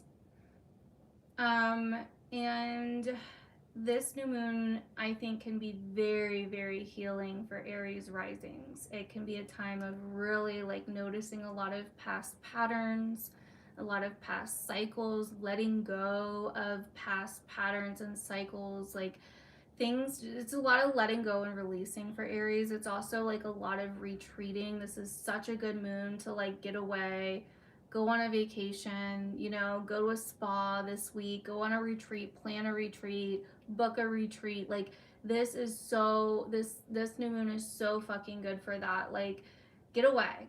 I would say get near the water if you can. Like, just, it's so good for Aries risings for that. This can be a time where you dive very deep into spirituality and spiritual endeavors. It can be a time where you are releasing a lot, but it can also be a time where you're noticing a lot of self-sabotaging and self-defeating habits and patterns that maybe you're sick of. Maybe it's time to transcend. This could also be a time where you are, maybe getting into different healing modalities, different forms of spirituality, where you are doing something with like sleep or, um, sleeping. This would also be a really good time. I know this is like a weird one, but for Aries risings, this would be a really good time to do some kind of hypnosis. I've actually been wanting to get into some kind of hypnotherapist because I want to stop vaping, and I feel like that is the only way that I will stop because it's so subconsciously programmed into my brain now that I just know, like, it's because like I literally vape when I'm like am not even thinking about it. It's pretty bad, but so yeah, but anyway, so I feel like that kind of stuff would be really good for Aries, getting really into mystical endeavors, spiritual endeavors, like releasing, doing some kind of like releasing ceremony, doing some kind of letting go, alternative healing methods, things like that, or just going on a vacation or a retreat or something like that. So also we have a lot going on in your 10th house for this new moon. There could be a lot changing or like a major turning point happening in terms of your career or your goals or your future, where you're going in your future, your past. There could be a lot changing there. So definitely look out for that. Authority figures as well could be a theme that you're seeing, like in power dynamics within your career, within authority. And we also have the moon, the Mercury Saturn conjunction happening in your 11th house. So this could be kind of like a serious conversation that comes up in terms of friends, or a reality check type of energy in terms of friends and your social life and the people that you hang around or the groups that you're a part of, like-minded people, things like that. So that's what I'm seeing for Aries. So moving on to Taurus risings. For Taurus risings, this new moon's happening in your 11th house of your ambitions, gains, like-minded people, your social life, friends, networking, marketing, things like that. So there could be a lot of those things coming up where maybe old acquaintances are coming back around, or you're starting to you're getting involved in something bigger than yourself, or you're getting involved with other like-minded people, or you're meeting other like-minded people, or you're getting really involved in some kind of spiritual endeavor that involves other people, or some kind of learning endeavor or healing endeavor that involves other like-minded people. And that can go really well. You can do a lot of manifesting with this Taurus if you're a Taurus rising. You can bring in a lot of new beginnings in terms of your ambitions, in terms of connections to get to where you want to go, all of that. And then we have the Venus, Pluto, Mars conjunction happening in your 9th house. So there could be a massive turning point in terms of your belief systems, in terms of your worldviews, in terms of your understanding of the world, your outlook of the world, what you believe in, possibly even like major changes in your political views or your religious views or something like that. This could also be like authority figures in terms of education or world events or, something like that as well. And then, yeah, there may have also been some kind of serious reality check, either conversation or situation with your career, future, and goals coming in as well for Taurus risings. So for Gemini risings, this new moon's happening in your 10th house, which is really fucking cool if you're a Gemini rising. I really feel like this new moon is like bringing in so many like opportunities and even possibly like blessings and just so much potential in terms of career and what you're doing in the world or what you want to do in the world, your purpose, what you feel your path is, and where you want to shine in life. Like, what are your life goals? You know, you could be really reflecting on this and be really feeling like the sky is the limit, you know, for Gemini right now. Like, it could just really feel like there's so much you want to do, there's so much expanding, and you know, just so much that you want to put your time and energy into. But there could be some kind of major turning point or major work that you're doing in terms of your finances or your investments. And this could even involve that somehow, where you could have like, there could be these massive opportunities or these, you know, big things that you want to do in terms of your life goals and your career, etc., like where you're going in life. But there could be some massive fear or powerless or power dynamic kind of like behaviors that you're addressing in terms of finances, investments, other people's money, debt, you know, resources, shared finances, money that's owed to you or money that you owe to other people. This could be a massive change coming with those topics, you know, or that you've already been experiencing that you're trying to reconcile here.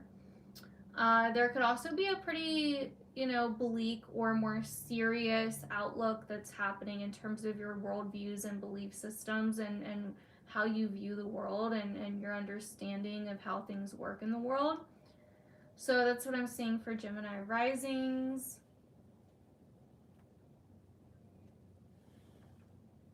Okay, so for Cancer risings, the new moon is happening for Cancer risings in the 9th house. So another really great place to have this. This is really great for manifestation, for like really just feeling like anything's possible, really just feeling like doors are opening and you know, this is just such a great place to have this. You could really be feeling like a massive spiritual connection. You could be learning something new, learning some new kind of spiritual way of life or some kind of new spiritual practice. You know, you could really be learning new beliefs, or this could be a time where you're getting really back into your spirituality, back into your beliefs, where you're really like, it's just a really spiritual time. Like the 9th house is the house of God. And so to have this really mystical, spiritual, like abundant, blissful new moon in this space is just like amazing. Like you could just really feel like your connection to the whole or your connection to the universe, or you could just really feel tapped in recently, or you could just like really be studying or learning something new in terms of your beliefs, your spirituality, what you feel, what gives you meaning and purpose in life at the very least, if it's not spiritual. So other than that, we have this uh, three-way shit show of Mars, Pluto, and Venus happening in your 7th house of Capricorn. So this is a time where you could really be noticing a massive turning point in relationships, where maybe you've been doing a lot of work to really purge or end or change something within your relationships or your relationship dynamics and significant relationships in your life. Something has needed to change very drastically here over the last, you know, month or so. And so you've probably been doing a lot of work here, or maybe this, if you have a partner or you're married or whatever, this could be your partner where maybe they've been going through some kind of drastic change or you know, going through a major turning point in their life. And yeah, so that is basically what I'm seeing here for Cancer risings. Oh, also with the Saturn Mercury conjunction in the 8th, this could have been a time where you were really getting serious about financial matters and financial affairs, financial interests, or where there could have been some serious news coming in or some big commitment coming in, getting very clear about your finances and money that you share with someone else or other people. So that's what I see for Cancer. Moving on to Leo risings. This new moon is in your 8th house. So this is a really big time for getting very deep in terms of what it is that you want or need to feel like, you know, to feel like you want to transcend something. I really, for me personally, as a Leo rising, I've really noticed that this Jupiter and Pisces energy has been really very spiritual, like getting very deeply spiritual or getting very deeply into like esoteric topics and really just diving headfirst, you know, into more taboo or occult related topics that really help you transcend or move energy in some way. This could also be a time where your beliefs about money are changing, or the way that you look at money is changing. The way that you look at finances and business are changing drastically, and where you're ready to possibly also like manifest or get into the energetics, like the energy of money or the flow of money, the flow of business and things like that, which is something else that I've actually been tapping into. And I never actually thought about that being Jupiter and Pisces in the 8th, but it actually like is super literal now that I think about it. So this could be a time where you are also cleaning up your finances, or, you know, making big plans, or really looking at your future in terms of what you want regarding your money, your finances, your financial affairs, etc. And so yeah, so I, even though it's in the 8th for Leo, I actually really like this energy, and I feel like it's still very optimistic, and it feels like you're tapping into things that are outside of you or higher than you, or mysterious in some way. And then with the Mars Venus Pluto conjunction in the 6th, I feel like there's been a lot of work that we've been doing in regards to our routine and our work, our day-to-day work, our day-to-day routines, our day-to-day habits and schedules. Like, there's been a major turning point here where we've been putting in a lot more work, we've been a lot more motivated, we've been a lot more invested in knowing where to put our time and energy. And so I really feel like with this conjunction, it's kind of like a click. It's kind of like, you know, maybe we've been really stuck in some routine or some kind of habit or pattern that wasn't really helping us in our day-to-day life. And I really see this Mars Venus conjunction with Pluto as like a snap, like a breaking point. Like, nope, we're not doing that anymore. It's done. I can't live that kind of life anymore. We're not living that kind of lifestyle anymore. We're changing the way we're going about this. For some Leo risings, it could be like, okay, no, we're not eating that anymore. We're changing the diet. We're doing something different. No, we're not gonna just waste all this time. We're gonna work out, or we're gonna exercise, or we're gonna incorporate something new into our day-to-day rituals, right? Our day-to-day routines, our day-to-day schedules. And so this Venus Mars conjunction has been really, for me personally, a way that I've been seeing this play out is bringing pleasure into my day-to-day life and my day-to-day lifestyle and reality, bringing more pleasure and integrating more pleasure, beauty, fun, and yeah, just bliss into my day-to-day reality, and incorporating that in my day-to-day routines and schedules.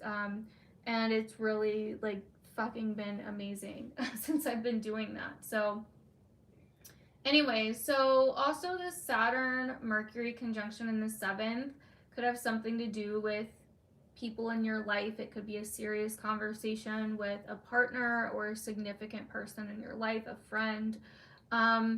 It could also be maybe some serious news that a friend gets or your partner gets, or, you know, being more committed to a relationship, like a deepening of commitment here. So that is what I'm seeing for Leo risings. So for Virgo risings, this new moon is happening in your 7th house of other people, your significant relationships, the significant people in your life that you have close relationships with. So it could be friends, a partner, a spouse, boyfriend, girlfriend, etc. So anyways, or even like a business partner. So with this energy in your 7th house, this looks like a really optimistic, beautiful, hopeful new beginning with somebody in your life, either with you and them or with just them, where they could be experiencing some kind of growth or new beginning, or expanding their life in some way. This is really an inspiring energy. And I also wanted to say, now that that has me thinking, I probably should have said this for Taurus rising. So if any Taurus risings are still listening, for both Taurus risings and Virgo risings, this can be a very inspiring energy. Even Gemini risings, you may feel alert or like called to more inspirational people in your life. Even if it's just like on social media or in your real life or at your work or whatever the case may be, it's like a calling to be more inspired. And so, or your partner or someone significant in your life could be really inspiring you.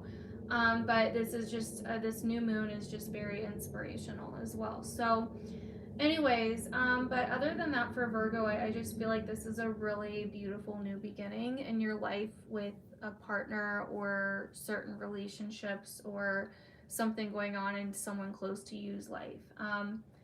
So on top of that, we also have this threesome of Pluto, Mars, and Venus conjunct down in your 5th house, which also can deal with love and romance. So this could be a really massive changing, like a massive turning point or a massive like breaking point in terms of your love, romance department, in terms of sexuality, in terms of what you find pleasure in, what you want, your desires,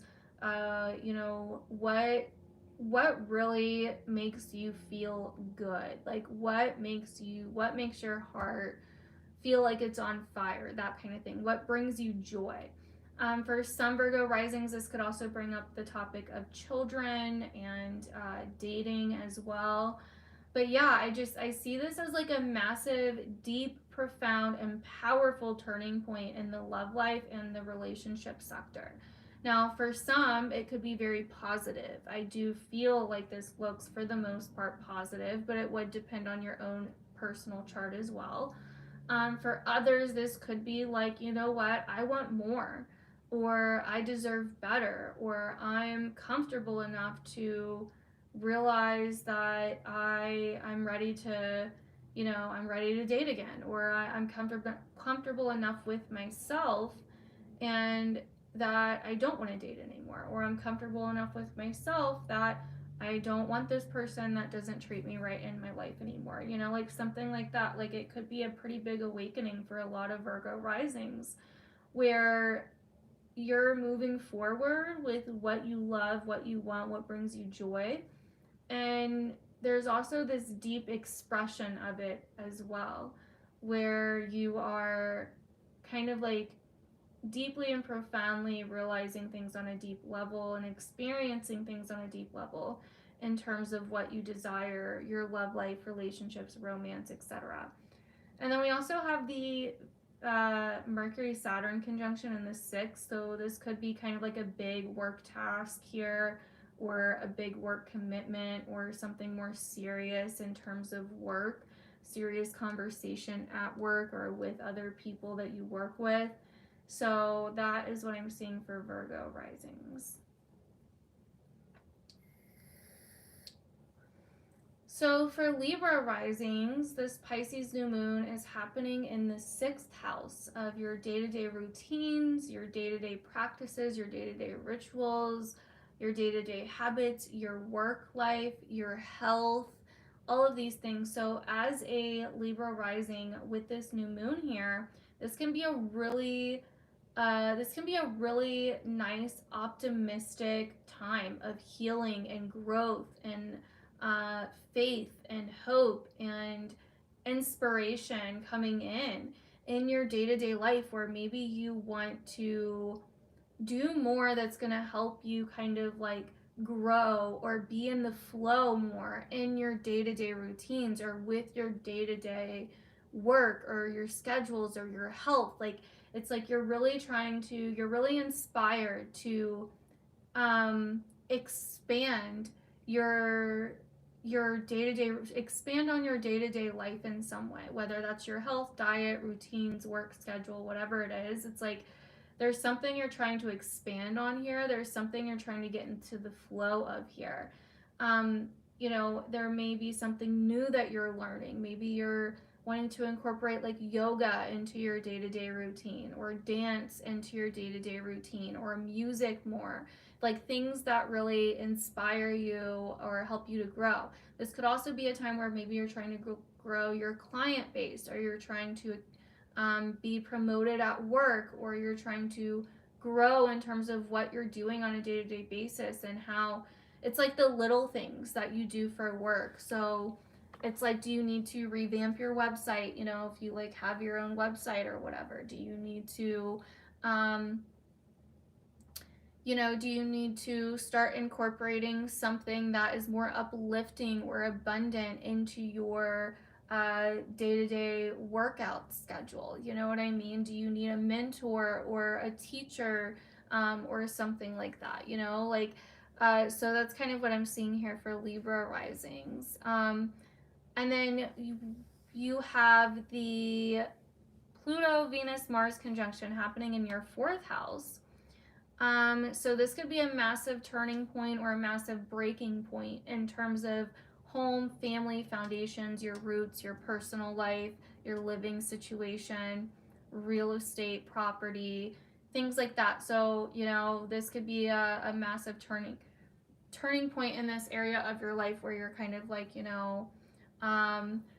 where am I going from here? What's coming next? Where do I want to go from here? Do I want to keep living in this particular spot or in this particular house, or do I want to move? Or if you're in the middle of buying a house, this could be kind of like a time where you're changing something, or you are moving forward, or you're feeling more determined.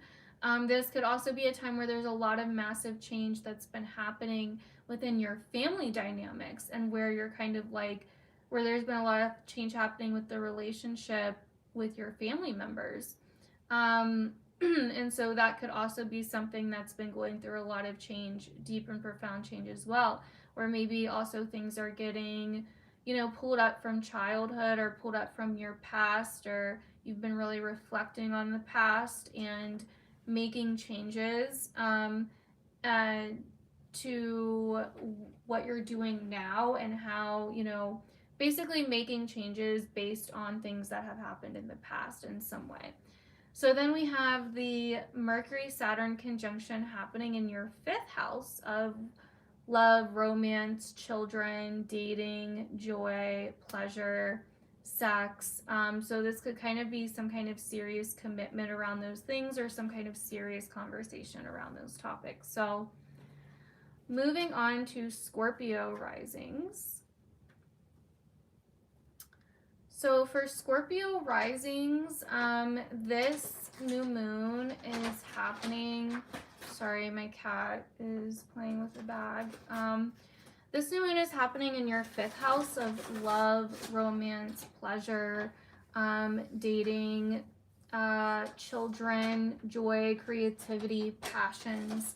And so this can be a new moon that's really inspiring for Scorpio risings. It's like getting back to what brings you joy, getting back to what makes you feel young again, getting back to what makes you feel like a child again, getting back to what you love, getting back to your heart.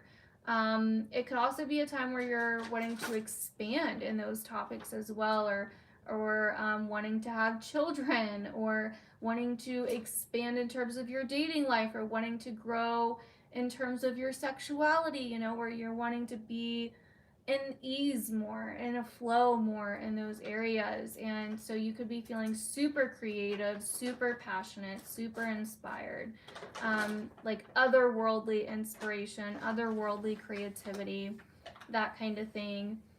And then the Venus Mars Pluto conjunction is happening in your 3rd house of your environment. So this could be kind of a time where there could be some major turning points happening in your surroundings, your town, your neighborhood, your environments, the places, people, and things that you frequent, basically.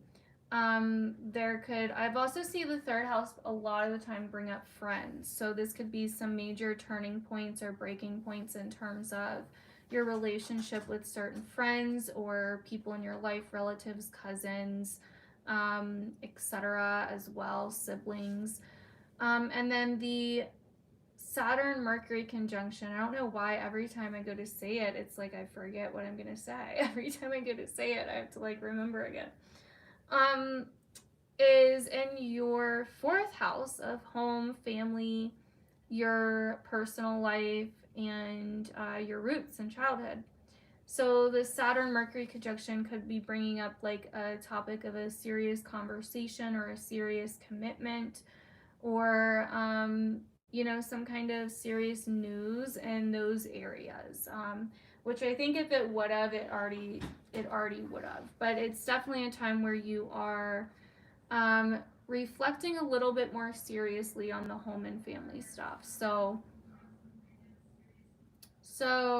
moving on to Sag.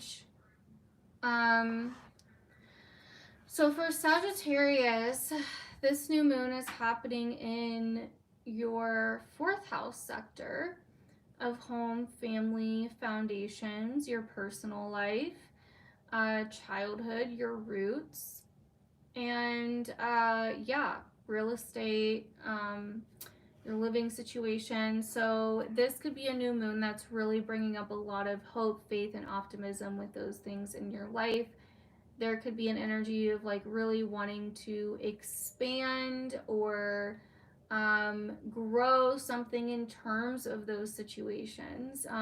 This could be a really like abundant energy, like a really great time to be manifesting something new in terms of home. Maybe you want to add a room, maybe you want to renovate, maybe you want to, you know, move. You know, there's something like there could be a lot of really big goals coming in, or really big visions coming in for your home, your family, and your personal life.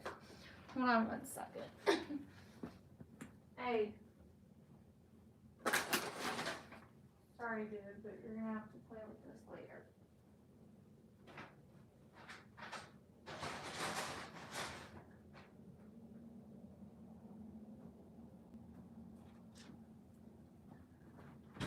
All right, sorry about that. So anyway, so yeah, this could be a time where you're really like, where you're having a lot of higher visions or feeling very inspired in terms of home, family. Maybe you're like wanting to redecorate, or you're wanting to do something more in your personal life, or you're reflecting a lot on your heritage, where you come from, and you know what's going on in your inner world. We also have the Pluto Venus Mars conjunction happening in Capricorn in your 2nd house. So you've been going through a lot of changes with money, material things, finances, you know, your relationship to the material world, and how you interact and value the material world has been changing a lot. And so this could be a pretty large turning point there, you know, where like the way that you're going about money, finances, what you own, what you value, your priorities is really different and changing. And yeah, the Saturn Mercury conjunction is happening in the third house. So this could be bringing in kind of like a serious conversation or some serious information for Sag, or something that is a little bit more like real or clear, like getting very clear about something around this time, or having a very like serious conversation with somebody about something. So anyways, or being a little bit more committed to how you're communicating something. This could also even be like if you are making money from blogging or a website or something like that, like getting more serious about that, or getting more serious about you know, working on that, or how you're coming across with that. So Capricorn. So for Capricorn risings, this new moon is happening in the third house. So the third house is a little weird. It is, you know, communication, your environment. It's like the day-to-day shit that you do, like your day-to-day activities, the day-to-day hustle and bustle of, you know, going to the store, running errands, communicating with this person, talking to this person, talking to your friend, you know, doing different tasks or different errands. It also rules over your environment for that reason, because it's like the things that you do in your environment on a day-to-day basis. But it's also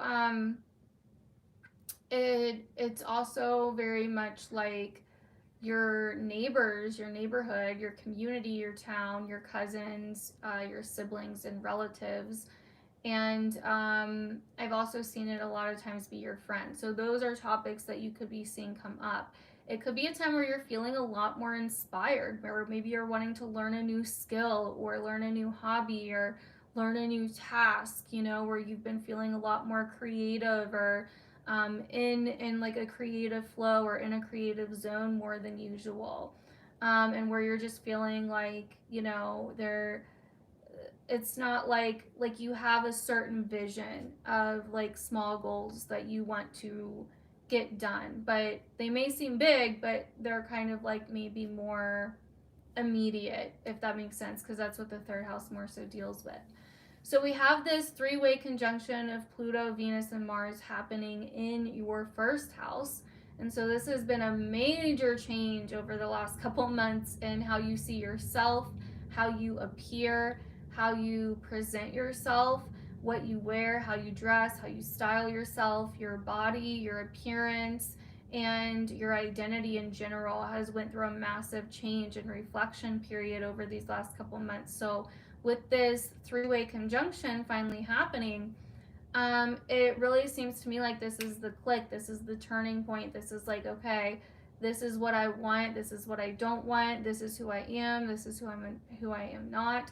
You could be feeling very determined, and you could be also feeling more like connecting more like with your shadow and with things that maybe you used to hide, feeling more authentic and raw and real about things as well.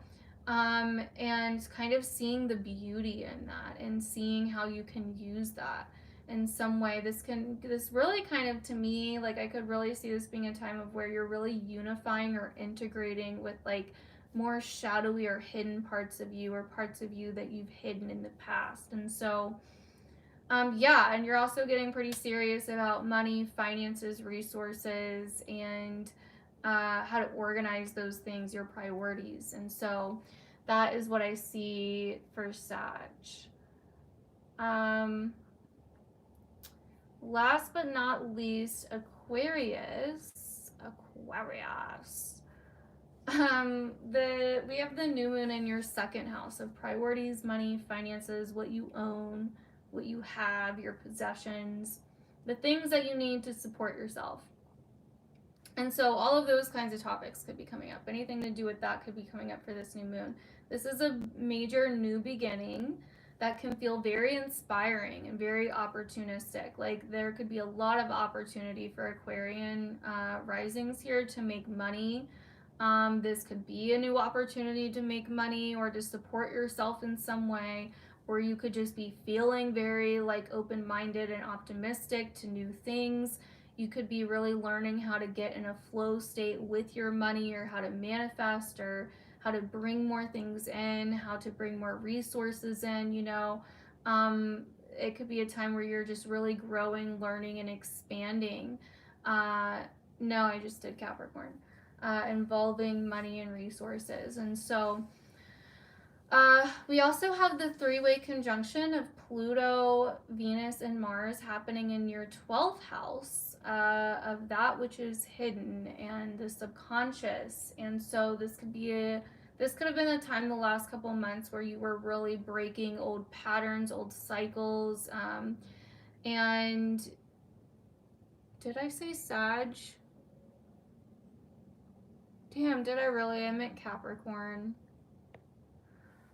I thought I said Capricorn.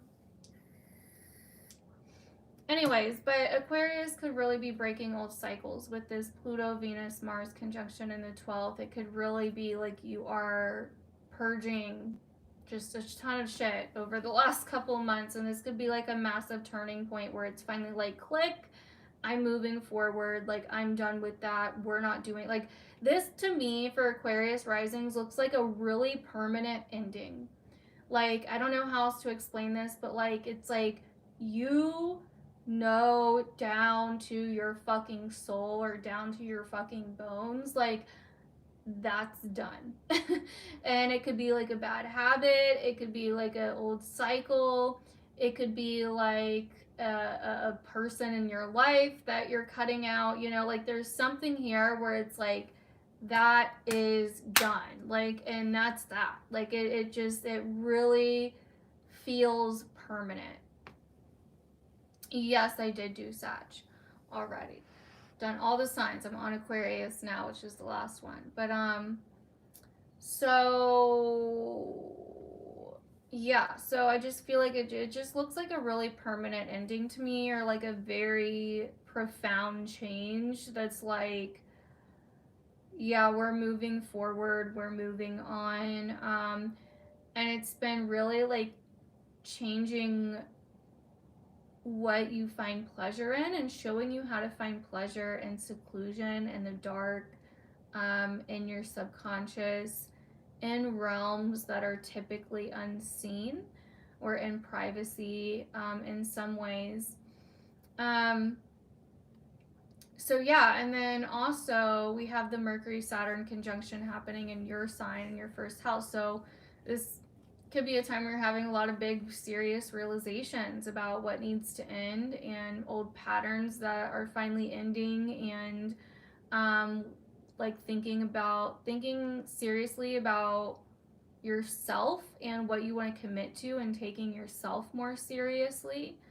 And yeah, so that is basically everything for the signs and for this live. I definitely was live a lot longer than I planned on being, so sorry about that. So no, Venus and Mars together have the energy of Scorpio and Taurus, or even Aries and Libra, you could say. Really both, really all of them when they're together, but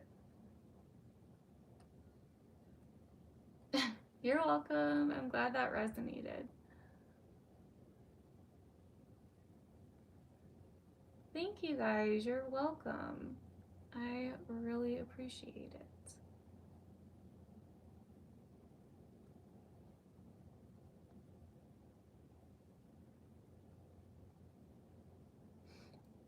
I'm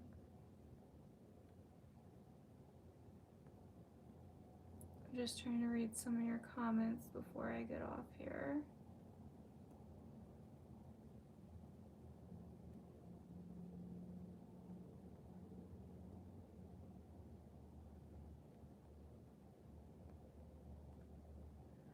All right, you guys.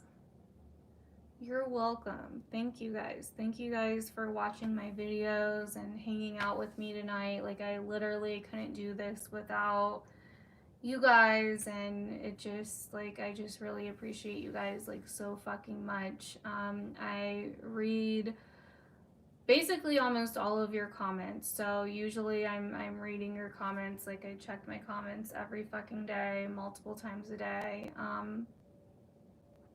I mean, obviously sometimes there are some that I miss, but I do try to read all of them. So I'm very, you know, I try to be very interactive, and I'm also very interactive over on Instagram.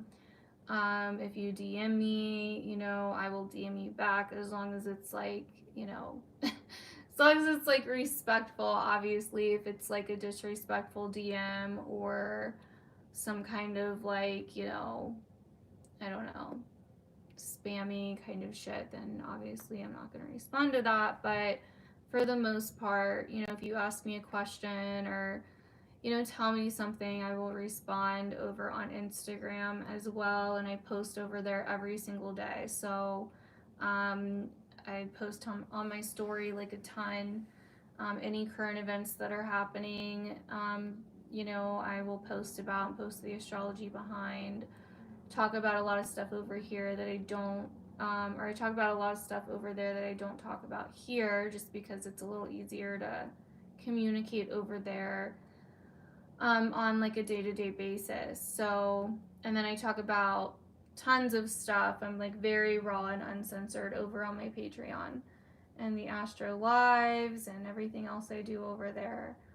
And yeah, so anyways, but I will let you guys go. If you do want to support me, or yes, it will stay up on YouTube. If you do want to support me or this channel and get some of the stuff that some exclusive shit basically that I do, Patreon's the way to go. You can literally sign up for $5 a month. You can cancel at any time. And you will get Astro Lives, rituals, other posts and stuff, and there's other membership options too if you want other stuff. Like, I do one question tarot readings once a month over on Patreon. And that is for the $10 and up members. So if you're a $10 member or higher, then you will get a one question reading once a month.